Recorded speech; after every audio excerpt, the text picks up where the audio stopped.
Hai, Assalamualaikum. Saya Aini Midun. Okey, sebelum saya nak share kepada korang semua, korang boleh tekan button subscribe dulu, like and share video ni, okey? Dan juga komen. Jangan lupa. Sebenarnya I nak share something dekat anda semua, dekat korang semua. Nak tahu tak? 3 hari lepas, I ni baru lepas live TikTok. Okay, live TikTok. Waktu tu time tengah malam lah. So, dia bertanya pada I ni. Dia cakap, macam mana nak mengatasi penyakit malu. Dan macam mana kita nak interact dengan cikgu, nak bercakap dengan cikgu. Sebab orang tu, ada seorang ni, okay, I nak share. Seorang ni budaknya berumur 15 tahun. Lelaki. Dia ada penyakit malu. Dan dia sekarang ni, dia kan nak start sekolah dah kan.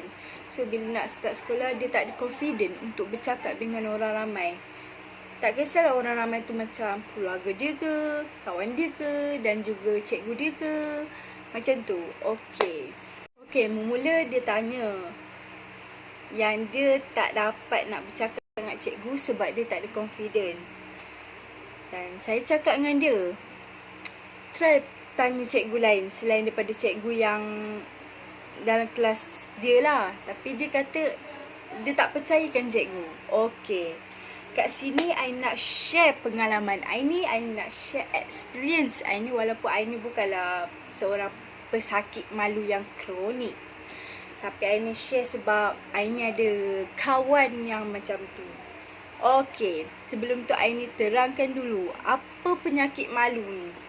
Penyakit malu ni kita boleh dapat dua jenis. Satu kronik, satu yang tak kronik. Kalau tak kronik tu macam normal lah kan, normal macam kita lah. Macam contoh kita buat kesalahan sikit je, lepas tu kita rasa macam malu, blushing, pipi merah kan. Itu dah normal dah bagi semua orang akan rasa macam tu, okey?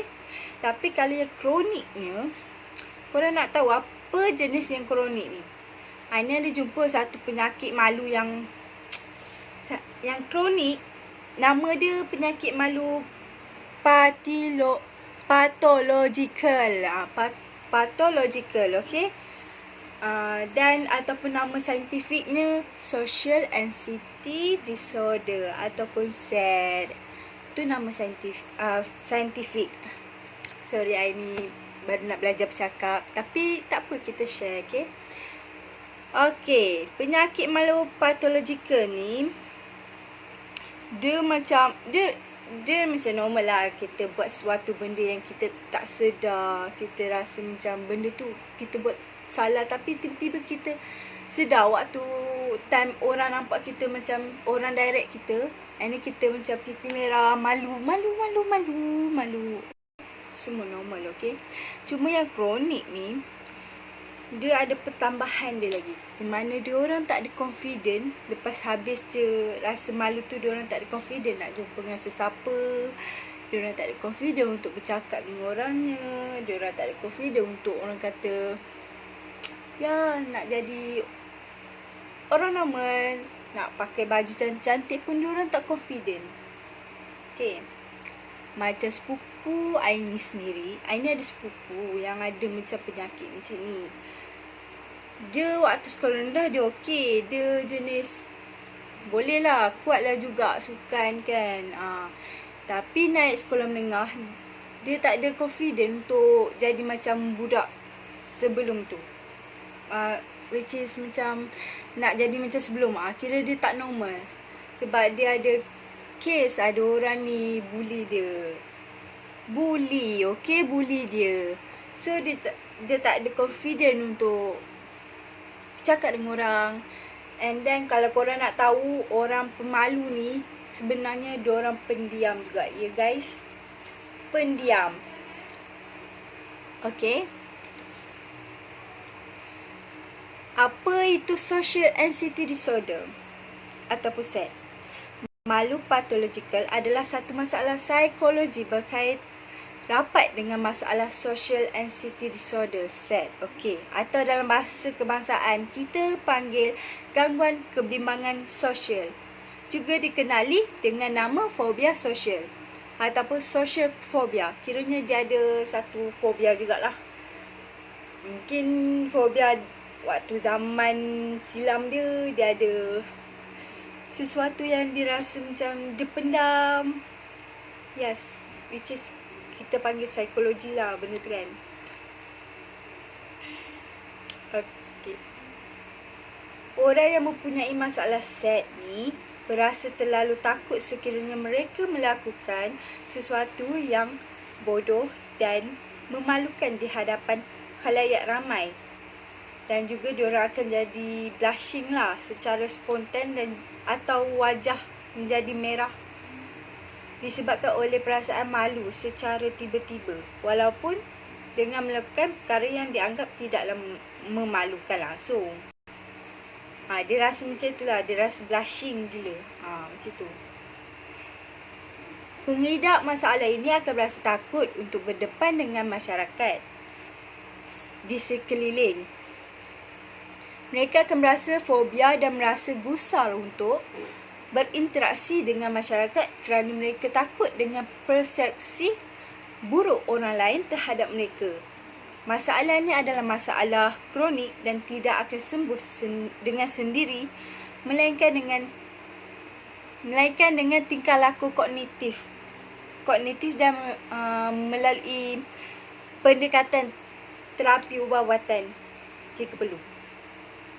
Maksudnya diorang kalau nak rawatan pun dia bukan setakat sembuh macam tu je, no. Diorang akan makan masa juga. Diorang ada terapi, diorang ada ikut step by step.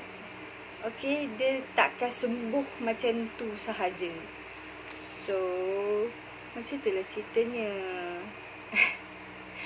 So, kalau video ni Aini tersalah ke apa ke, sorry sangat-sangat. Sebab Aini pun tengok dari info dekat Google juga pasal penyakit malu. And Aini pun ada kawan yang ada penyakit malu. So, Aini nak just share je dengan korang. Okay.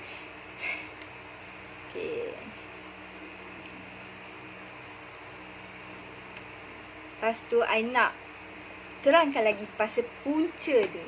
Punca kenapa ada penyakit malu yang kronik ni. Okay. Dia ada 3 jenis punca. Yang pertama genetik.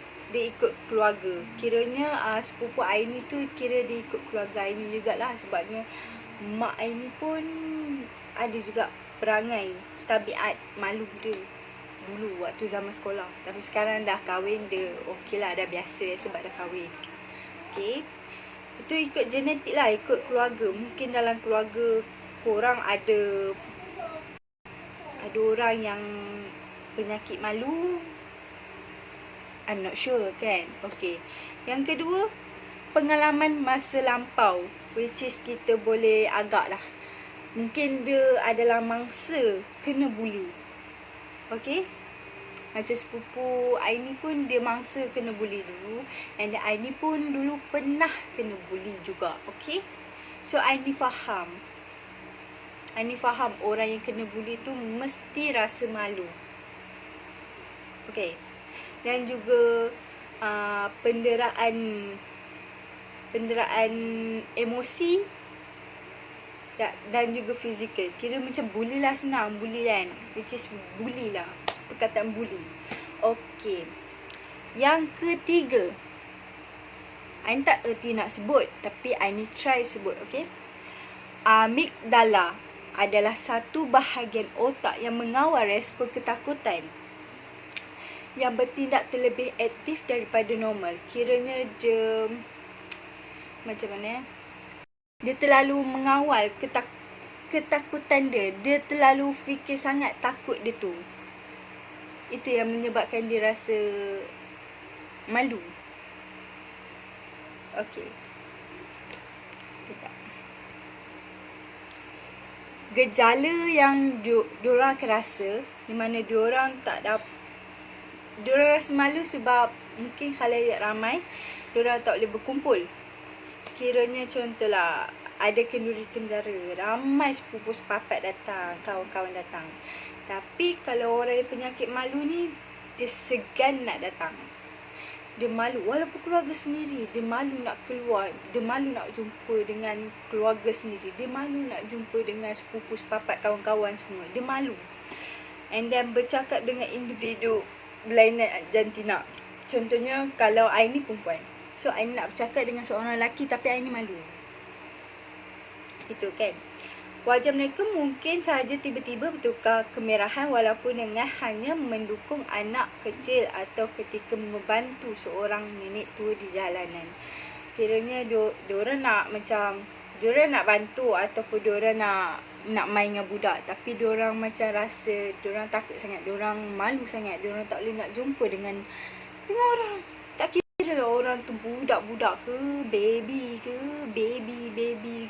ataupun nenek tua ke, orang tua-tua, dia rasa malu, okey? Lepas tu, bertemu dengan individu berpengaruh, terkenal dan disegani.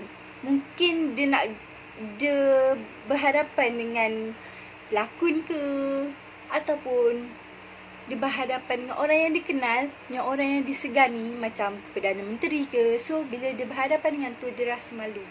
Sebab dia orang bawah ni, Perdana Menteri, pelakon semua atas ni. Kita bawah ni. So, dia rasa macam rendah diri lah, macam tu. Apa sahaja aktiviti yang membuatkan si penghidap menjadi tumpuan orang ramai seperti sesi pembentangan dan pengucapan awam yang memerlukan si penghidap naik ke atas pentas. Kiranya pembentangan untuk khusus kerja ke, kerja khusus, terbalikkan, kerja khusus, ya. Macam I dulu, I pernah melakukan pembentangan kerja khusus waktu dalam kelas. Okey, nanti I cerita. Okey, bahkan hanya dengan berada dalam kelompok orang ramai sahaja sudah mampu membuatkan si penghidap merasa malu dan tidak senang duduk seperti dalam majlis kenduri dan sebagainya. Ibarat cacing kepanasan. Macam yang Aini cakap tadilah, dia tak boleh duduk di kelompok ramai orang disebabkan masalah ini. Ya? Okey, Aini sekarang nak cerita pula pasal Aini. Tadi Aini cerita pasal punca dia dan juga gejala dia. So, Aini nak cerita dari segi experience. Okey, waktu sekolah rendah, Aini seorang yang pendiam dan pemalu juga, ya. And then dulu Aini pernah kena bully, di mana first time Aini kena bully tu, diorang panggil apa tau? Opah. Kau ni buruk ah. Kau ni bongkok lah. Kau tak ada personality lah. Macam-macam diorang cakap kat Aini. Sampai satu masa tu Aini terpaksa meluahkan rasa pendam tu dekat mak Aini sendiri. So, mak Aini cakap kat Aini, kata, alah, buat bodoh je. Buat bodoh dan kamu buat je kerja kamu. Kalau kamu diam, contoh kalau diorang still lagi cakap macam tu dan kamu diam, insya-Allah diorang akan diam juga. Diorang penat nanti. So, bila Aini biar, Aini tak cakap apa, biarlah tak diorang nak kata apa. And then waktu naik form 1, sekolah menengah, diorang diam. Diorang tak panggil apa dah. Diorang dah penat. Lepas tu adalah Ain tanya budak ni yang selalu ejek tu. Ain tanya, dulu kau pernah panggil aku opah, kenapa sekarang ni korang tak panggil aku opah dah? Ke korang penat? Lepas tu dia orang katalah, aku dah tak nak dah tambah dosa. Sebab aku tahu kau sebenarnya boleh berubah. That's it, jawapan mereka sebenarnya. Sebenarnya diorang tu buat macam tu sebab diorang nak perhatian tau. Perhatian dari korang. So, kalau korang buat bodoh dengan orang macam tu, diorang rasa macam penat. And then bila penat, diorang akan berhenti sendiri. Selesai. Itu pasal bully dari percakapan lah, dari macam ngutuk-ngutuk lah kan. So kita biarkan je. Kalau macam bully dari segi fizikal, diorang macam pukul-pukul, tumbuk-tumbuk, itu kena hati-hati ya. Sebab apa? Dekat Malaysia ni dah banyak dah kes macam tu. Korang faham? Bully secara fizikal adalah paling, orang kata, kes utama, okey? Itu yang banyak budak mati. Dan banyak juga kes tu masuk dalam TV. Korang rasa si pembuli tak takut ke? Tak takut dosa? Tak takut masuk penjara? Kena gantung dan sebagainya? Tak takut ke si pembuli? Okey. Saya nak tegur pada semua orang, especially budak sekolah. Tak kira lah kau sekolah swasta ke, kerajaan ke, apa ke. Kau anak kaya sekalipun, kau tak boleh buat macam tu dekat orang yang tak ada personality, yang tak kaya, yang bodoh, yang nenek. Sebab apa? Kalau korang buat macam tu, korang pun akan terlibat dalam kes yang besar, di mana korang adalah penjenayah sebenarnya. Korang faham? Ya, si pembuli di luar sana jaga, watch out. Okey? Itu teguran saya. Sebab saya tak nak tengok lagi mana-mana dari pihak kita. Tak kisahlah korang ni anak kaya mana ke, anak menteri mana ke, kaya sekalipun, banyak duit, tapi korang bully budak-budak yang bawah tahap ni, yang tak ada apa-apa. Korang ingat korang kaya, korang tak boleh masuk penjara? Masuk penjara tu semua orang boleh, free of charge. Cuma kau buat jenayah besar je. Kau buat jenayah je, kau mencuri, kau membuli. Kau tak takut ke? Korang tak takut ke? Kalau korang bully anak orang sampai mati, korang yang akan masuk dalam penjara. Tak takut mati ke? Kena gantung? Kalau aku tak nak mati kena gantung doh. So korang kena fikir. Okey? Aku tegaskan ni sebabnya aku pernah tengok orang bully macam mana. Bully ni sebenarnya banyak jenis tau. Dia ikut. Kalau ini dulu bully dari perspektif dari percakapan, di mana diorang mengutuk saja. So mengutuk tu kita normal lah kan. So kita buat bodoh je. Okey, itu I terima. Tapi kalau bully fizikal, macam sepak terajang sampai anak orang lain mati, itu sangat teruk tau perangai korang. Korang tak fikir ke keluarga orang yang kena bully tu? Tak fikir ke? Diorang akan depress lah kalau anak diorang jadi macam tu. And then, contohlah kalau budak tak mati sekalipun, kemungkinan lepas ni dia akan jadi macam korang juga. Dia akan jadi lagi teruk. Faham? So korang stop it. Okay, stop it lah perangai bully korang tu. Okay. Dan juga dari percakapan, fizikal, dan juga mungkin dari korang, dia ada 3 jenis lah. 3 jenis: percakapan, perbuatan dan juga lisan. Tak pasti, tapi itulah dia bully. Okay. So siapa yang rasa diorang tu pembuli, tolong stop benda ni. Stop and stop. Okay, kalau korang rasa korang tu tak nak masuk penjara, tak nak rasa berdosa, tak nak mati kena gantung, so korang kena berhenti. Okay.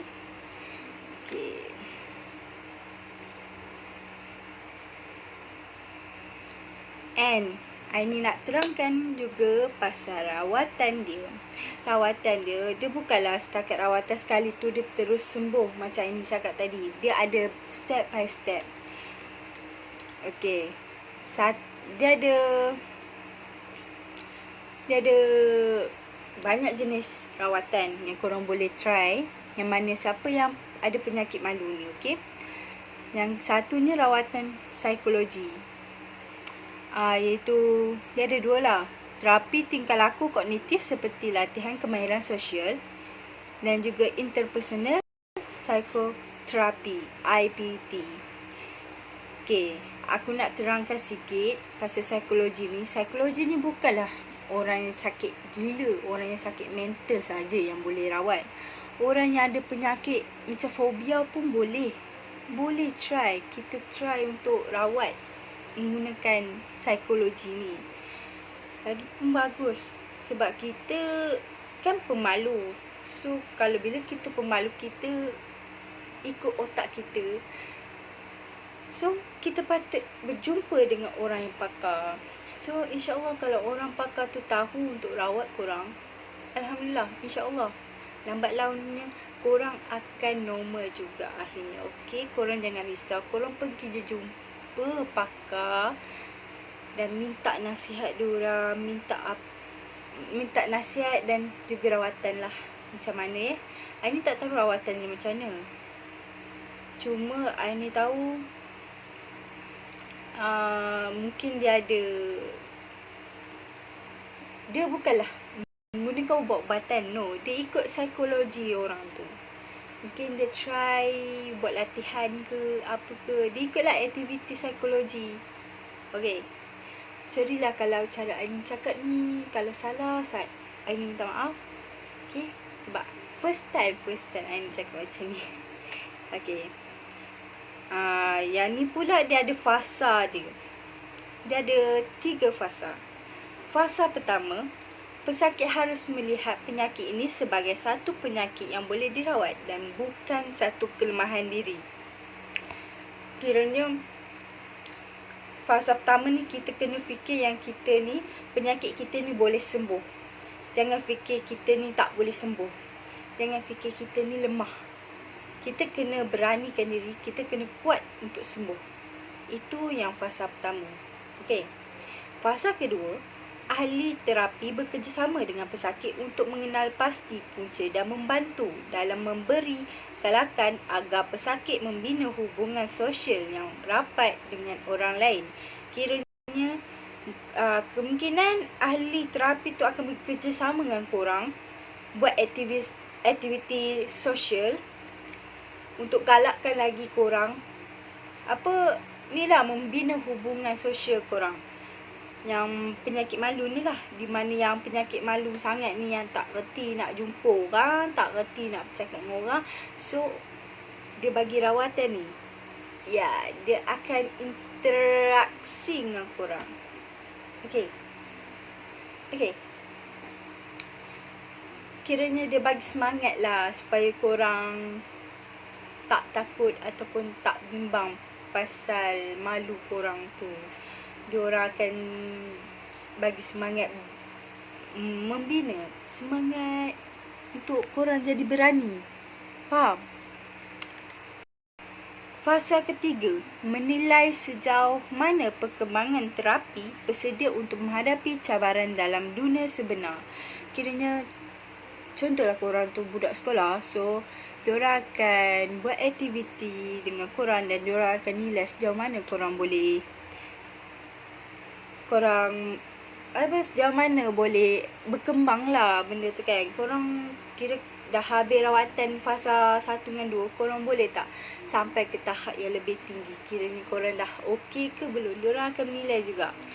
Okay? Dan InsyaAllah suatu hari nanti korang akan jadi normal macam kita balik. Macam semua balik. Jangan risau. Okey, cuma korang kena kuatkan diri, kena beranikan diri untuk kehadapan sebenarnya. Okey.